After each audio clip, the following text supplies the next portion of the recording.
A disorder called Munchausen by proxy has made headlines lately thanks to fictionalized TV accounts of malicious moms on shows like The Politician, The Act, and Sharp Objects. But the often misunderstood condition is far more complicated and more insidious than one might immediately believe. According to the National Institutes of Health, Munchausen by proxy almost always involves the mother abusing her child by causing or feigning symptoms and then seeking out unnecessary medical treatments for the child. 96% of perpetrators are women, though Munchausen by proxy and its parent condition, Munchausen syndrome, are considered rare. There's not enough research being done to make any definitive conclusions about how many people are truly afflicted. Both disorders are deemed fictitious disorders or conditions in which a person pretends to have physical or mental illness in order to gain attention or sympathy. With Munchausen by proxy, a caregiver feigns an illness in her child and takes him to the doctor unnecessarily. This was the case for recently convicted mom Kaeleen Bowen Wright, who subjected her healthy 8-year-old son to more than 300 unneeded doctor visits and procedures, as well as 13 major surgeries. Wright was recently sentenced to 6 years in prison. Her son survived. But not all victims of Munchausen by proxy are so lucky. In 2014, a New York woman named Lacey Spears killed her 5-year-old son, Garnet, by slowly injecting him with sodium through his feeding tube in the hospital. This occurred years after medical abuse on Spears' part. Since his infancy, she had dragged her son from hospital to hospital for an array of health concerns she had been inducing herself. Spears is now serving 20 years in jail for her crime. What are some of the most common myths associated with Munchausen by proxy, and what is the reality behind this disturbing condition? The first myth is Munchausen by proxy is very rare.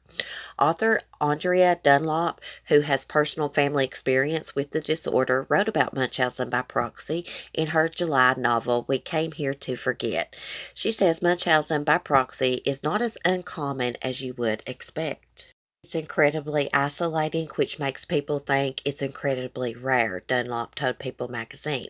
I believe it's underreported. Most perpetrators are never convicted and never end up with their kids taken away. Dr. Mark Feldman, author of the book Dying to Be Ill and a leading expert on Munchausen by proxy, agrees.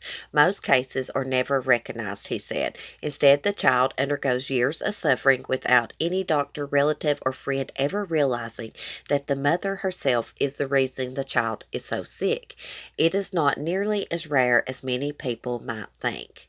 There also aren't many statistics about this kind of abuse because it's not as deeply studied as other forms of child abuse, Dunlop notes. Myth 2 is people with Munchausen by proxy are crazy. Women who abuse their children in this fashion often seem very normal and credible and are very smart, Dunlop said. Most of them have been manipulating doctors, relatives, and friends for years. A lot of times the perpetrators are middle-class moms, some of them with medical backgrounds, says Dunlop. This means the women are often knowledgeable about what to do and not to do to evade suspicion.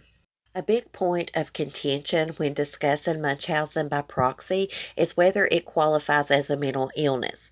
Feldman does not believe it does. I view Munchausen by proxy as a form of abuse, he says, noting that many experts refer to it as medical child abuse. But the American Psychiatric Association considers Munchausen by proxy linked with a mental disorder called fictitious disorder imposed on another, or FD. This terminology opens the door for accused perpetrators to claim in court that they were merely the helpless victim of a mental illness, Feldman says. Third myth is that Munchausen by proxy is treatable.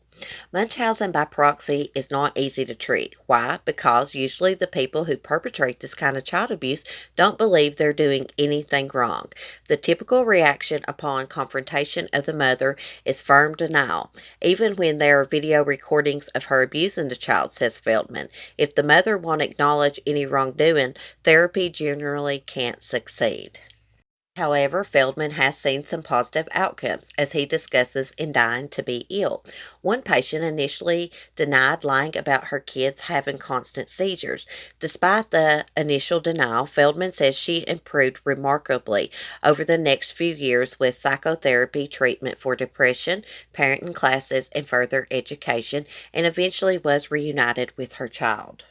The fourth myth about Munchausen by proxy is that it's about financial gain. Some shows, like The Act, confuse Munchausen by proxy with malingering, when people fake illnesses for material gain. It's totally separate, but it's confusing because there is sometimes financial fraud in Munchausen by proxy cases. In fact, the term malingering by proxy is used when the fabrication of symptoms is intended to achieve tangible personal gain, according to Feldman. Still, some Munchausen moms, such as D.G. Blanchard, do use sites like GoFundMe or organizations like Make-A-Wish to solicit donations and monetary assistance. D.D. Blanchard even had a free house built for her through Habitat for Humanity. In most cases, the primary motivation for Munchausen by proxy moms is not money, it's attention. The main reasons the mothers behave this way is that they are after attention and concern, says Feldman.